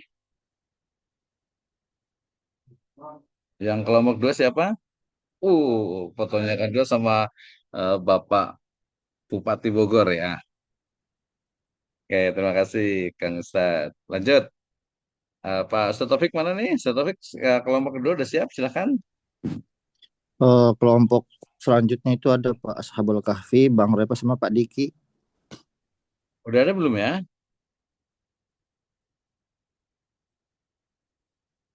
Mana? Terima kasih. Tadi yang belum saya sebut-sebut ya di belakang ini ya. Mohon maaf nih ada Pak Ustadz Badri Tamam, kemudian Ustadz Afrizal, tadi ada Ustadz Kamaludin dengan Ustadz Kamiluddin ya. Ada Ustadz Ahmad Mauludin juga, ada Ustazah Laili Asyuratun Najah ya. User siapa nih? Ya, ada. Silakan. Siapa nih tadi? Pak Ustadz Ashabul Kahfi ya. Ini kalau jam segini masih pada di jalan atau masih pada ini ya, rehat kali ya. Tadi saya bilang badi gogoleran kayak ini juga nih. Sambil ngopi kita ya. Tadi pembahasannya jadi serius nih, jadi kemana-mana nih. Tapi menarik ya. Jadi untuk kenapa ya saya memperlakukan ini karena memang agar mahasiswa itu terbiasa. Walaupun sebenarnya saya juga tidak menutup kemungkinan ya, karena turos kita itu kan sangat luar biasa ya. Artinya sebenarnya menggali ya ide-ide para ulama terkait dengan sumber belajar dan media pembelajaran itu juga menjadi menarik berbasis kitab kuning ya. Misalnya nih kita tahu nih ya salah satu kisah yang masyhur itu adalah ketika Imam Syafi'i itu beliau mengajarkan bagaimana fikih puasa gitu ya fikih puasa itu menarik juga tuh kemudian digunakan Abu Hanifah yang menggunakan semacam sampel ya, yang sekarang dikembangkan menjadi statistik. Kemudian juga nanti ada Abu Ubaid ya, apalagi Imam Al-Ghazali misalnya, dan yang lainnya tuh banyak sekali. Itu juga sebenarnya bisa saja digali gitu ya. Cuman kadang kadang itu juga umat Islam kayak kayak kayak merasa minder gitu, atau mungkin tercabut ya dari khazanah peradaban Islamnya itu. Jadi seolah-olah itu kalau kita bicara tentang teori-teori pendidikan, teori-teori media, sumber, metode, dari apa istilahnya itu dari sumber lain gitu ya. Padahal turos kita itu sangat luar biasa. Jadi yang memang pakar di bidang kitab kuning gitu ya, itu bisa diperdalam lagi. Nah, mungkin sentuhannya itu adalah sentuhan analisis yang lebih sistematis sebenarnya itu. Dan juga agak sedikit kritis, dan juga selain implementatif, juga dia itu aplikatif ya. Jadi dia bisa juga mengorelasikan dengan zaman sekarang ini. Dengan zaman sekarang ini. Itu kalau menurut saya sentuhannya itu di situ gitu ya. Artinya, dan memang kalau teori pendidikan itu ya, ya misalnya seorang kiai itu mengajarkan ke santri, ya udah ngajar ini sampai pokoknya khatam, sudah khatam baru boleh istilahnya itu keluar, baru beralih ke kitab yang lainnya. Ya, satu sisi memang seperti itu gitu, sehingga dia akan muncul Sunda mah istilahnya masagi ya, ilmunya itu masagi, jadi tidak gurunya itu bukan hanya YouTube, bukan hanya Google saja gitu ya. Jadi Mas Agi jadi tahu. Sebenarnya penggunaan itu juga nggak masalah. Kalau ini kan generasi juga generasi 30-an ke atas ya. Jadi tahu, kenapa dia bicara begini? Karena memang background itu begini, basicnya itu seperti ini gitu ya. Misalnya tadi, kenapa kitab itu penting untuk dikaji? Karena itu memang sumber gitu. Sayangnya dia itu kalau levelnya S1 dia baru ke deskriptif ya, baru ke deskriptif ya. Kemudian untuk analisis apalagi ke pengembangan, nah itu perlu memang tambahan ataupun juga tadi sentuhan-sentuhan dari sisi metodologi dan juga cara berpikirnya tentu saja. Jadi, cara berpikir maksudnya, lebih rasional, menganalisis ditambahkan, jadi bisa lebih kaya lagi dari metode dari ilmu pendidikan agama Islam ya. Jadi pesan moralnya jangan sampai nanti kita itu program studi pendidikan agama Islam, kok yang dipelajari teori-teori Barat semuanya sih gitu ya. Pendidikan Islamnya kemana? Ya berarti tugas kita bersama untuk menggali dari sumber-sumber turos pendidikan agama Islam. Oh, Pak Arfatul Hidayat, mangga. Ya, izin bertanya Pak Dokter. Suantena tekadangu. Apa itu Pak Dokter? Kurang tarik. Oh, Kenceng ini dikit. sama anak Pak Dokter nih, jadi mohon maaf. Oh iya, anaknya nggak apa-apa lah sambil kuliah, santai aja. Kalau S2 ya rata-rata udah punya anak lah, bukan anak-anak lagi. Silakan Pak Ustadz. Ya, saya ingin bertanya Pak Dokter kaitan dengan penyampaian tadi ya, kaitan dengan yang Pak Dokter sampaikan bahwa pertama kaitan dengan media pembelajaran yang khususnya kita ya di materi eh, yang diajarkan oleh Pak Dokter ya. Tapi sebelum ke situ saya tadi ingin apa namanya menggarisbawahi bahwa ternyata ketika ada yang bertanya kenapa sekarang kita pendidikan agama Islam tapi yang kita pelajari adalah teori Barat, kenapa kita tidak menggali teori-teori yang ada dalam Islam itu sendiri gitu kan ya. Maka harusnya itu Ya, menjadi tugas kita. Itu tadi highlight yang terakhir kali sampaikan oleh Pak Dokter. Maka luar menarik. biasa Ya, highlight ya. saya bertanya kepada Pak Dokter, ingin tahu gitu Pak Dokter. Pertama yang saya ingin tanyakan bahwa bagaimana eh, pandangan Pak Dokter terkait dengan media pembelajaran yang Allah sudah ciptakan juga untuk kita. Misalnya begini, dalam Quran itu eh, tidak mungkin Allah menempatkan sesuatu pertama dan kedua tanpa ada hikmah di balik dan juga pelajaran yang kita bisa petik di dalamnya. Contoh media pembelajaran yang Allah sediakan dan itu betul-betul semua orang fitrah manusia memilikinya adalah pendengaran dan penglihatan. Saya pikir kita sepakat bahwa pendengaran dan penglihatan itu adalah media belajar yang paling inti di antara semua media yang ada gitu Pak Dokter. Nah, eh, sementara yang kita lihat hari ini, media pembelajaran itu banyak melatih penglihatan seperti PowerPoint, digitalisasi, semuanya. Bahkan tidak jarang kita melatih anak-anak dari TK, Pak Dokter, itu untuk menulis, membaca. Itu kan penglihatan semua, Pak Dokter. Mhm. Nah, sementara rintitan sanad pembelajaran kita dalam metode pembelajaran Islami, kita dengar bahwa semua diawali dengan pendengaran. Misalnya Allah Subhanahu wa taala berfirman, "Qul huwallazi ansha'akum wa ja'ala lakum sam'a wal absara wal afidah qalilan ma tashkurun." Surah Al-Mulk ayat berapa? 23 kalau saya tidak salah, itu juz ke-9. Mhm. Wah, Allah itu menciptakan kita dan pertama kali yang aktif adalah pendengaran. Pertama kali aktif pendengar. Seakan-akan ini saya ingin bertanya Pak Dokter ya, tapi maksud saya ingin dapat jawaban yang pas. Jadi saya kasih penjelasan dulu gitu. Apakah memang benar bahwa cara metode yang terbaik itu adalah dengan pertama kali mengaktifkan pendengaran. Lalu kemudian yang kedua adalah penglihatan. Lalu ketika itu sudah aktif semuanya, artinya banyak-banyak apa itu menghafal baru membaca gitu loh Pak Dokter. Kalau sekarang kan Mhm. membaca baru menghafal gitu loh Pak Dokter. Harus bisa membaca dulu baru menghafal gitu. Nah, itu yang pertama saya ingin tanyakan pandangan Pak Dokter kaitan dengan metode yang saya tadi sampaikan melalui Al-Quran itu Pak Dokter. Yang kedua, sekarang ini banyak dosen-dosen kemudian berkreasi lah. Bahkan kalau kita lihat di luar luar sana, kita masih di sini belajar AI, belajar menyampaikan presentasi dengan peragam presentasi, belajar PowerPoint. Di sana bahkan orang-orang dosen-dosen itu di luar negeri sudah mampu menciptakan pembelajaran melalui apa ya, media yang menyambungkan antara insania dengan robotia gitu. Jadi presentasinya itu udah bisa diajak berbicara gitu loh Pak Dokter. Misalnya tolong tampilkan tentang ini, tolong tampilkan tentang itu. Jadi presentasi itu begitu canggih Pak Dokter. Pertanyaan saya, ah, dalam ilmu apa nih media pembelajaran yang kita pelajari ini, apakah mengikuti perkembangan zaman dengan semakin canggihnya digitalisasi metode pembelajaran, ya, harus kita terus mengikutinya atau justru sebagai pakar pendidikan Islam kita harus kembali kemudian menghidupkan yang tadi Pak Dokter sampaikan, kalau di konsep pesantren harus nulis, harus selesai, harus kembali pada apa, pokoknya harus bisa semualah, satu buku harus tuntas dan sebagainya Pak Dokter. Terima kasih banyak atas kesempatannya Pak Dokter. Mudah-mudahan saya mendapatkan jawaban. Barakallahu fikum. Oke, terima kasih Ustadz Arfatul Hidayat. It's amazing ya, luar biasa sekali nih insight-nya ini. Menarik sekali ya. Wajah musam awal absar wal afidah. Ya, wala taqfu ma laisa laka bihi ilmu inna sam awal basar wal fidah. Ya, wal afidah dan seterusnya. Menarik ya.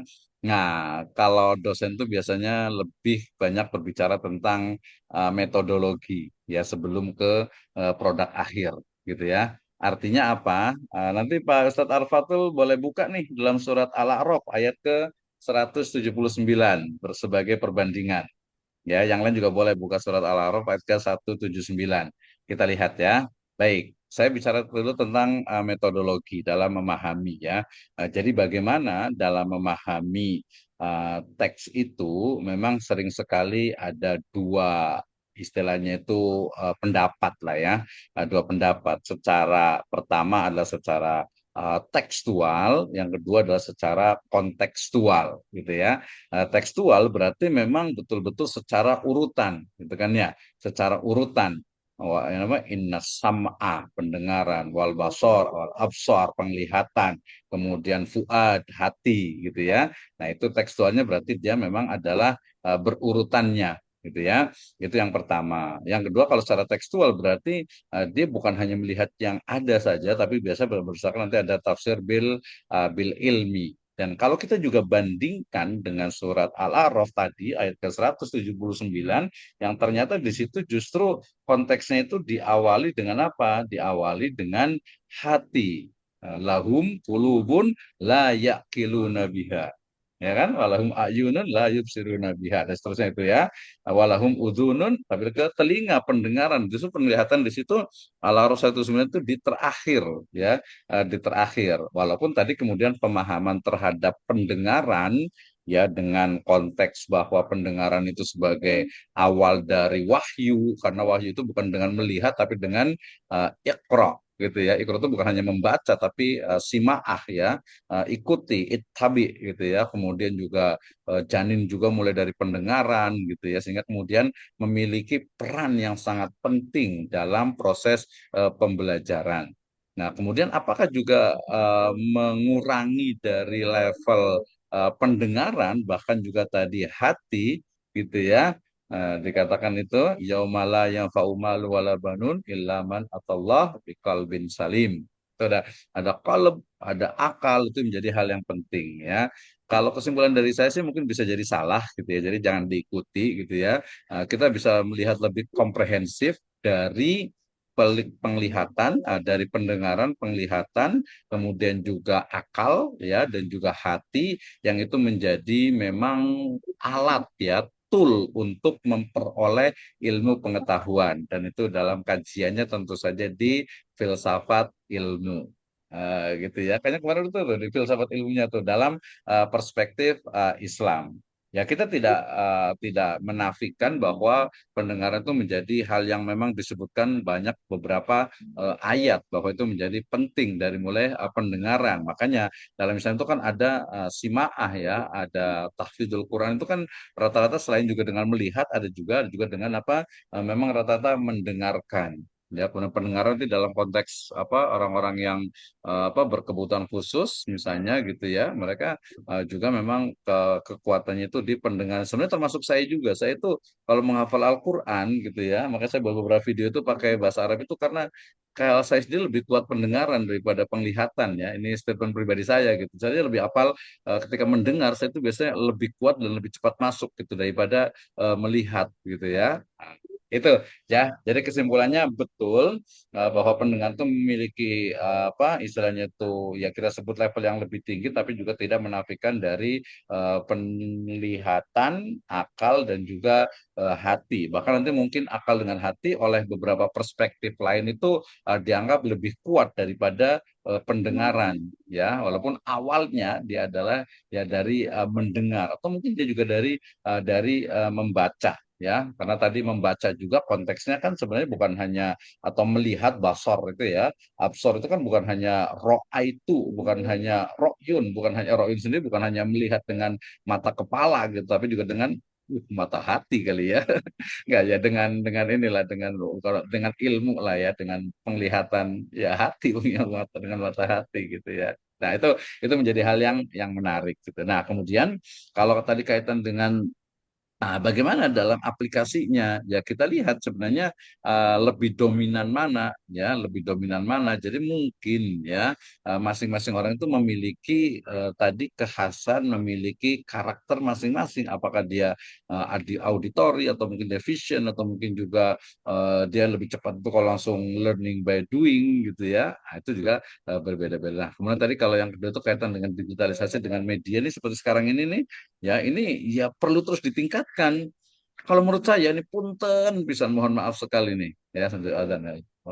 Ini kalau kita belajar saya ngomong sendiri, ngoceh sendiri gitu ya, ya pinter sih, masalah ini semua pintar-pintar. Tapi kalau di S1 di apa ya, pembelajaran kita nggak efektif gitu ya.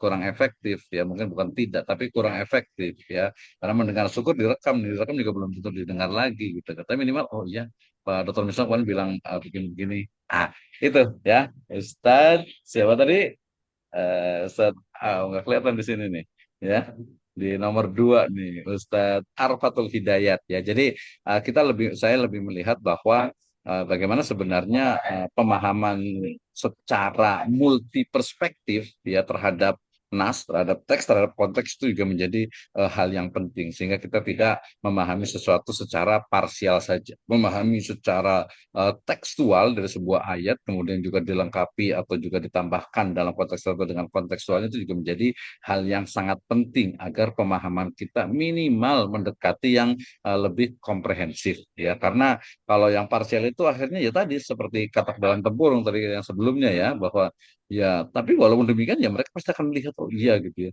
Saya juga misalnya nih ya, saya nggak sebutkan, ada salah satu ya imam masjid ya, imam ini dia membaca Al-Quran itu terus gitu ya. Faida farokuta fansob ya, atau Qul a'udzu birabbin nas. Kan salah banget, itu imam dan udah puluhan tahun di situ udah jadi tokoh agama gitu ya. Kalau saya kasih tahu juga saya orangnya nggak enakan juga gitu ya. Itu udah jelas-jelas tajwidnya gitu ya. Tapi ya, namanya tokoh di situ ya udahlah. Kita diem aja lah, mudah-mudahan generasi mudanya, tapi ada generasi muda juga yang imam muda juga, ini sama juga bacanya itu ya gitu. Jadi aduh, saya bilang itu ya bukan merasa kita pinter bener gitu, tapi ya udahlah, mungkin kita ke yang lainnya saja gitu. Yang lain maksudnya itu ya mungkin dia memang seperti itu adanya. Oh, Ustaz Ridwan udah gak mau sabar nih kayak jadi. Silakan Ustaz Ridwan, gimana komentarnya nih? Kita jadi udah kemana-mana jadinya nih. Silakan, silakan. Gimana?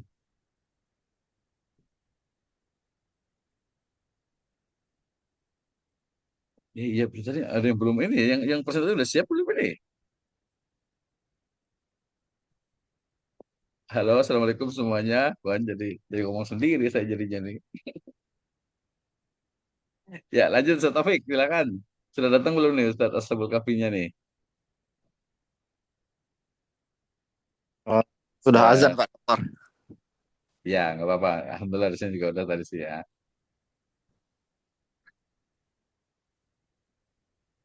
Mohon maaf, Pak Dokter, izin bertanya. Ya, silakan Ustaz Muhammad Asraf, luar biasa nih.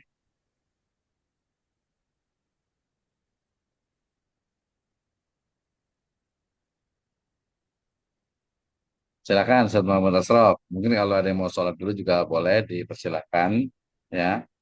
Jadi kita sesuai jam lah ya. Jam sampai jam 4 kan ya? Bukan setengah apa ya? Kang Acep, Kang Manawai ya. Kita sampai jam 4 ya, benar ya Pak Muhammad Asraf. Silakan. Udah raise hand. Sinyalnya kayaknya mungkin ya. Kurang bagus ya. Oh, tadi saya belum baca nih. Tadi mati list. Oh, ya, tadi yang pertama nih ya. Oh ya, Ibu Siti Mulia left ada ada yang meninggal ya. Silakan Pak Ustaz Muhammad Asraf, Pak enggak? Assalamualaikum Pak Dokter. Waalaikumsalam warahmatullahi wabarakatuh. Silakan. Eh, saya hanya ingin bertanya Pak. Aha.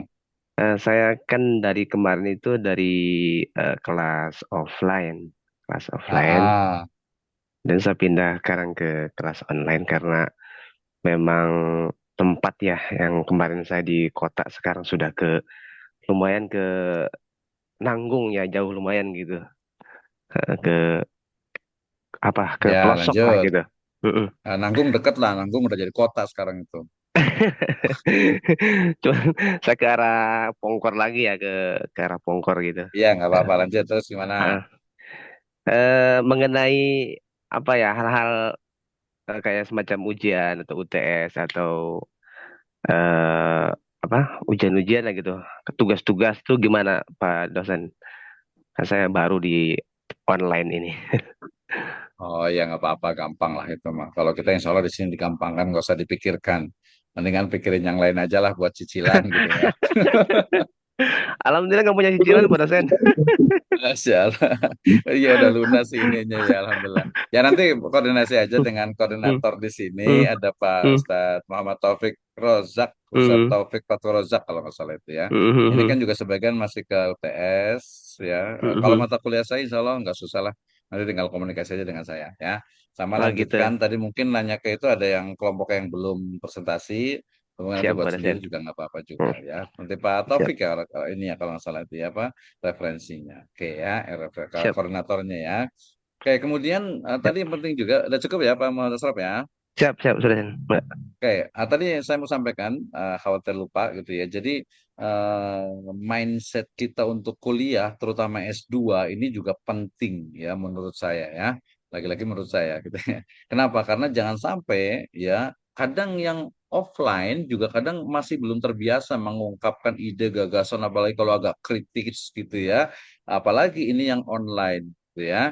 Jadi saya harapkan tadi misalnya harusnya saya nggak menjawab gitu ya, harusnya mahasiswa lain yang bisa menjawab dan bisa diskusi. Tapi mungkin kan tadi karena nggak ada yang suara ya udahlah saya jawab aja gitu. Jadi ke depan nanti silakan berkomunikasi. Silakan untuk apa merespon atau menjawab dari pertanyaan teman-teman. Nanti saya lemparkan juga ya. Jadi agar semuanya kita bisa berpikir ya. Saya meyakini bahwa ketika kita berpikir, maka kemudian jaringan-jaringan yang ada di otak kita akan terus bertambah sehingga kemudian ya menyambungkan antara satu entitas dengan entitas yang lainnya, satu pengetahuan dengan pengetahuan yang lainnya. Itulah salah satu dari ciri kecerdasan itu. Ya. Oke, Ustadz Ridwan Mukhtar, mangga, kumahata. Silahkan, mudah-mudahan sinyalnya ini. Dari Pak Taufik, yang itu Pak Sahrul, Pak Reva dengan Pak ini sudah ada atau belum? Pak Ashabul Kahfi, Pak Diki, Pak Reva sudah ada atau belum? Atau Pak Muhammad Ardan yang dari tadi nih kayaknya nih mau ngasih Baik, Pak komentar Dokter. gimana nih? Baik, Pak Dokter. Ya silakan, user siapa namanya nih? Boleh di rename, rename. Silakan. Diki Rahmat Ilahi, Pak Dokter. Kebetulan saya kelompok yang akan presentasi nih ya. Oh iya, itu di rename ya. Namanya Nah, diganti dulu biar dengan Bapak siapa, Ustadz siapa? Diki Rahmat Ilahi, Pak Dokter. Oh iya, namanya boleh diganti namanya ya, diganti nama ya biar saya manggilnya enak. Siapa Dokter? Ya silakan kalau udah siap boleh langsung. Ya sini lo, silakan.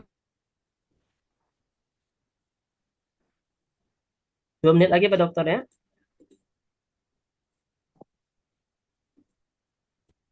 4 lah, on time salah. Ya, memang jam 4 jadwalnya kan. Ya silakan Pak user jadi. Silakan langsung. Oke, baik. 5-10 menit cukup lah. Iya. Dengan siapa lagi kelompoknya tadi? Pak Sabul Kafi, Pak Reva, dengan Pak Diki. Mm-mm. Ayo, semangat semuanya. Baik, Pak Jadi yang Dokter belum ya. saya sapa lagi siapa ya? Langsung ya nanti ya. Oh ada Pak Badri Tamam sudah ya. Pak Suhendra, aduh ke mana wae ya pasar Salasa, pasar Jumat ya teh Pak Suhendra teh. Ini tak aya suarana. Ayo atuh. Pak Suhendra kayaknya udah lulus ini apa rasa udah mau wisuda kayaknya ya. Pak Jalal juga. Terus siapa lagi nih ya? Pak Wawangan. Oke, silahkan. Kelihatan, Pak Dokter? Kelihatan nggak? Kelihatan, clear. Oke, baik. Bismillah. Assalamualaikum warahmatullahi wabarakatuh. Waalaikumsalam warahmatullahi wabarakatuh. Alhamdulillahi Rabbil Alamin. Hamdan wa syukran lillah. Alhamdulillah. Salatu wassalamu ala ashrafil anbiya wal mursalin wa ala alihi wa ashabi rasulillah ajma'in. Alhamdulillah, baik kepada yang saya hormatin Bapak Dr. Misno sebagai dosen kita ya, dan yang saya hormatin kepada Bapak Ibu semuanya. Kebetulan saya presentasi 3 orang ya sore hari ini, cuman Bapak Ashabul Kahfi sama Reva nih belum kelihatan ya Pak.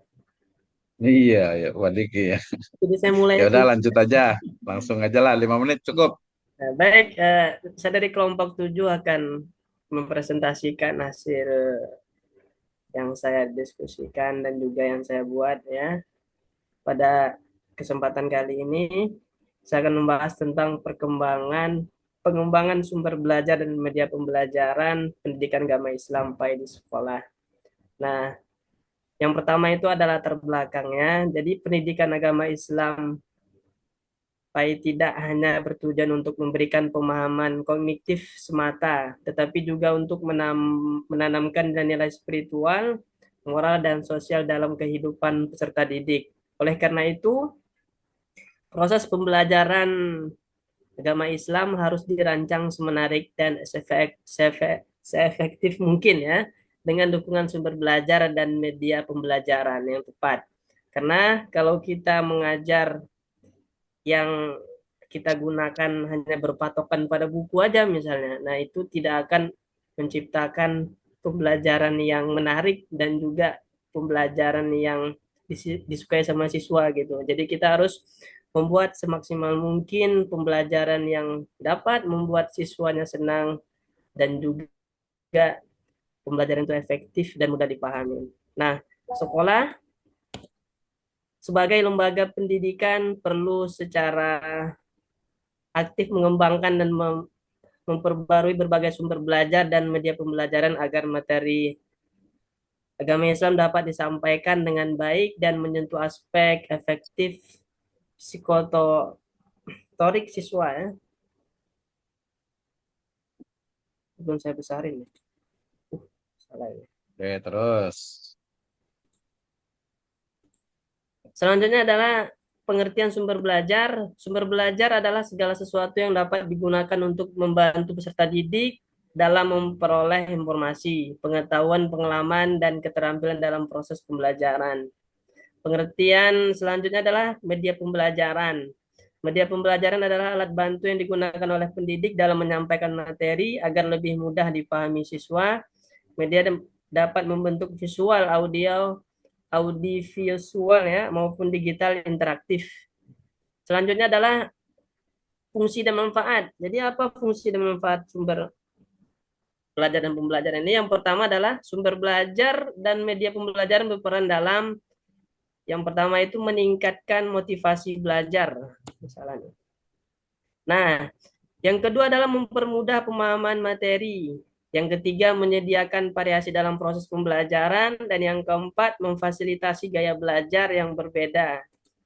Selanjutnya pembahasan sumber belajar pendidikan agama Islam di sekolah. Sumber belajar pendidikan agama Islam di sekolah yang digunakan di sekolah itu bisa mencakup yang pertama, buku teks dari Kemenak dan Kemendikbud. Nah, itu referensinya. Terus yang kedua adalah Al-Quran dan Hadis. Yang ketiga, internet sebagai sumber referensi tambahan. Yang keempat, kegiatan keagamaan di sekolah seperti sholat berjamaah, pesantren kilat. Yang kelima, guru sebagai narasumber utama. Selanjutnya adalah media pembelajaran pendidikan agama Islam di sekolah. Berapa media yang digunakan? Antara lain berjumlah 4. Yang pertama itu adalah media visual, yaitu poster, gambar, tata tertib ibadah, dan infografis. Yang kedua media audio, rekaman murotal Al-Quran, sama ceramah Islami. Yang ketiga media audiovisual, yaitu video dakwah, dokumenter, sejarah Islam. Dan yang keempat media digital, yaitu presentasi PowerPoint, aplikasi Islami, dan platform interaktif seperti kuis dan warwal. Ada seperti Jokowi ya, talk di talk. Oke, selanjutnya adalah pembahasan.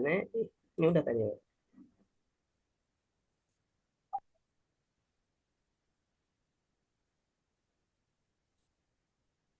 Ini baru buat banget ya Pak. Tadi baru baca grup ya. Selanjutnya adalah strategi pengembangan. Nah, pengembangan ini dilakukan melalui apa saja? Yang pertama itu bisa dilakukan pelatihan guru dan menggunakan media pembelajaran digital. Yang kedua itu kolaborasi antar guru dalam menyusun modul dan konten media. Yang ketiga penggunaan media yang kontekstual dan sesuai dengan karakter siswa. Dan yang keempat peningkatan pemanfaatan fasilitas TIK sekolah. Nah, kendala dan solusi. Nah, biasanya ada kendala dan solusinya. Kalau kendala yang biasa terjadi di sekolah itu ya, yang pertama terbatasnya perangkat teknologi di beberapa kelas, yang kedua kurangnya pelatihan guru dalam membuat media interaktif, dan yang ketiga waktu pembelajaran yang terbatas ya. Terus ada solusinya tadi ya.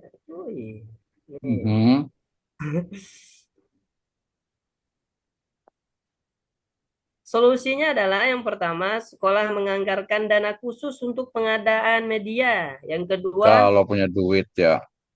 harus Kalau punya. uangnya ada tuh menganggarkan dana. Aduh. Uangnya nggak ada gitu. Terus yang kedua, nggak solutif. Terus menyelenggarakan pelatihan media pembelajaran. Yang ketiga, solusinya adalah integrasi kegiatan pendidikan agama Islam dalam program ekstrakurikuler ya. Kurikuler.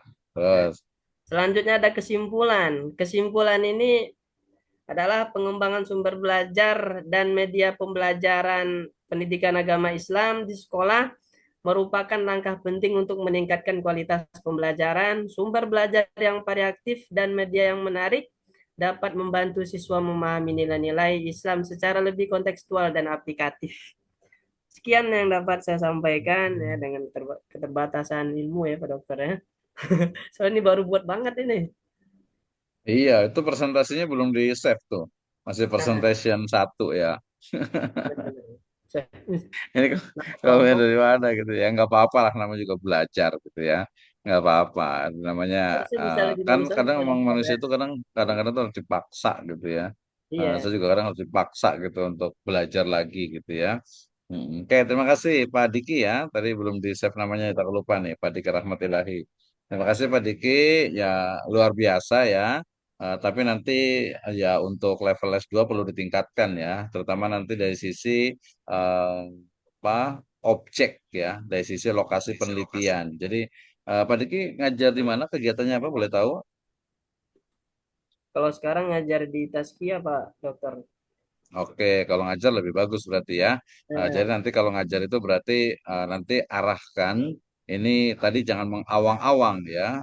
Sekolah X nanti walaupun sekolah X gitu ya. Misalnya ada sekolah yang nggak mau disebutkan nggak apa-apa, tapi dia jelas. Kalau ini kan kayaknya nggak jelas ya. Artinya sekolahnya mana, ininya mana gitu ya. Jadi saya harapkan untuk di level S2 ini semuanya berbasis kepada data lapangan ya. Data lapangan itu maksudnya ya memang yang berlaku yang ada di lembaga pendidikan, sekolah, madrasah, pesantren dan sebagainya gitu ya.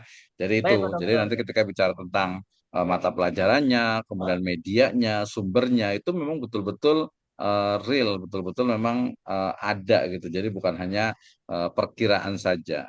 Perkiraan mungkin bisa jadi benar, tapi kan bahwasanya don itu ya jadi apa sangkaan perkiraan itu ya tidak belum sampai kepada sebuah kebenaran gitu ya. Belum sampai kepada sebuah kebenaran ya. Jadi nanti Pak Diki dengan teman-temannya atau kalau nggak yang lain nggak kerja ya nggak apa-apa, tulis nama sendiri aja gitu ya.